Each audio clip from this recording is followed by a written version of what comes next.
there are numerous narrations in Sahih Bukhari and Sahih Muslim that our Prophet Muhammad sihr was done against him.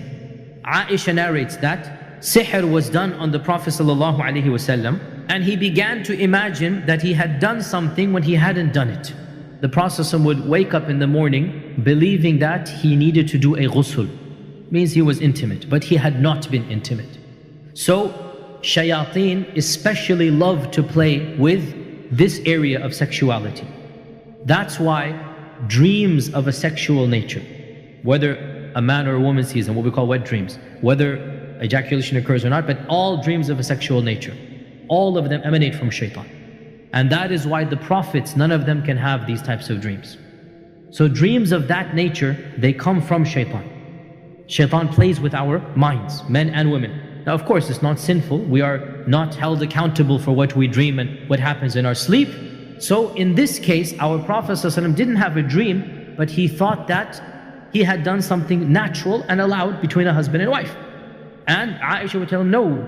And so this was the maximum effect of the sihr. It did not affect the wahi, it did not affect his religion. All that it could affect, and it was the most powerful sahir alive at the time. His name is Labid ibn al-A'sam. The max he could do was to make the Prophet assume he had done something halal, and he hadn't done that halal thing, right? Now had that sihr been done against another human, it might have killed him. But our Prophet the effect was so minimal that he assumed he had done something that was halal. So even the effects of sihr were not haram. The imagination that he had was halal. So Aisha says that he made dua to Allah, and he made dua and he made dua to Allah. Then he said to me, he's speaking to Aisha, that I feel that Allah has inspired me how to cure myself, because I saw a dream that two angels came, two angels came, and one of them sat at my head and the other sat at my feet. And the two began having a conversation. So the first said, what is the problem of this man? The second responded, he has been mas'hur. Sihr has been done on him. The first said, who has done the sihr? The second said, Labid ibn al-A'sam. So the first one said, how did he do it? What material did he use? The other one replied, he used a comb and the hair that had been gathered on the comb and the outer skin of the pollen of the male date palm. And so he put some type of sihr inside this shell. The first one said, where is the sihr? And the second one said, it is in the well of Dharwan. So the Prophet ﷺ went to the place of Dharwan, and he returned and he said to Aisha, the date palms of this well, they look like the heads of devils. And the water of the well is dark bloody. And Aisha said that, did you take out that magic with which the sihr was done? And the Prophet ﷺ responded in one narration, no. For Allah has cured me of that, and I am afraid that if I take it out, it might cause more harm if the people see it and whatnot. And so the well was ordered to be destroyed and covered up. We learn many things from this narration. First and foremost, that Iman and Taqwa in and of itself does not necessarily 100% protect you from sihr. Rather, it can minimize the effects of sihr. We also learn from this narration that most magic occurs by using some type of body parts of the one upon whom the magic is done.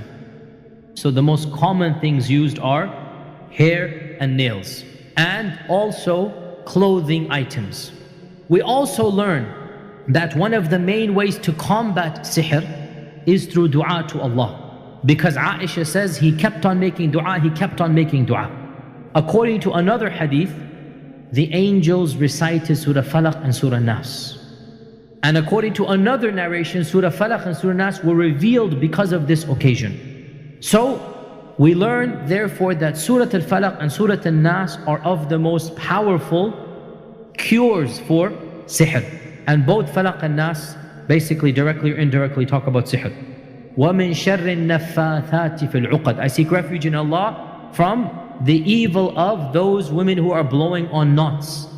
One of the types of sihr is to take some hair, to take some item and tie some knots and then do your incantations, similar to voodoo dolls in our times, right? You throw a pin in and you do this. So all of this is types of sihr. I seek refuge in you from the evil of those that are doing sihr. And قُلْ أَعُوذُ بِرَبِّ النَّاسِ مَلِكِ النَّاسِ إِلَهِ النَّاسِ مِنْ شَرِّ الْوَسْوَاسِ الْخَنَّاسِ الَّذِي يُوَسْوِسُ فِي الصُّدُورِ مِنَ الْجِنَّةِ وَالنَّاسِ. General seeking refuge in Allah from the jinn. And the jinn are the cause of sihr. So we are talking about sihr that is in our vernacular called black magic or the dark arts. You cannot have sihr without the jinn. Every sihr has to have jinn involved. Because in the end of the day, how does something happen? The magician has no power. The magician pretends that he has power. In reality, the power of the magician is nothing other than the physical, natural services of the jinn. And we understand that the jinn have, for some reason, agreed to help the magician. Magic is nothing other than what the jinns are naturally capable of doing. There's no supernatural, there's no mystical, there's no semi-divine. The jinns are not all powerful. Rather, Allah has given them strengths that He has not given us. And He has given us strengths that He has not given them. The jinn is basically not saying kun fayakun. Only Allah has that power. The jinn does not have what we would call genuine supernatural power. Whatever the jinn is doing, the jinn has the power to do physically, because the jinn can enter the body and the jinn has access to the blood. As we know, the Prophet said the jinn runs in the blood, right? He has the hiddenness, he can transfer knowledge, he can do this and that, and the jinn has other powers we might not know about. But it's physical for the jinn and not supernatural. So, all sihr is basically jinns doing their tricks. How do we combat magic? Remember that you are reaching out to another world, and that is the world of the jinn. And you do not have the physical strength to combat the jinn. You only have one power, and that is La hawla wa la quwwata illa billah. Allah has the power over the jinn. So the only way to combat sihr is to reach out to Allah subhanahu wa ta'ala. And Allah can nullify the sihr like He did to our Prophet sallallahu alayhi wasallam. And the power of the Quran is the most effective in eliminating the jinn. The jinns literally burn when they hear the Quran. And especially the surahs that the Prophet ﷺ told us are extra special. Fatiha, Ayatul Kursi, the last verses of Surah Al-Baqarah, the entire Surah Al-Baqarah, our Prophet ﷺ linked it to combating sihr.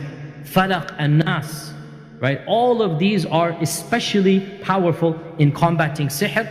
Never, ever, ever fight magic with magic, because it'll only get you more magic, more sihr. Some of the things are okay to do, inshaAllah ta'ala, not a problem. So to write the Quran, and it has to be Quran, and put it in water to drink, not a problem, inshaAllah ta'ala. To blow the Quran onto something and give it to you, again, if it's the Quran, not a problem as well. Even to write Quran, as long as it is Quran, and put it on the body, but you have to read it, make sure it is entirely Quran. All of it has to be Quranic or adhkar. Then we say it's permissible. But if there's weird stuff that you don't understand, languages you don't understand, scripts and symbol, you don't understand, numbers, boxes, grids, all of this is communicating with the shayateen, and it's not a part of our religion of Islam. May Allah subhanahu wa ta'ala make us of those who are protected from sihr, whom the shayateen do not harm. We ask Allah's protection, we seek Allah's protection from the evil of those who blow onto knots, and from the evil of the jinn and the shayateen.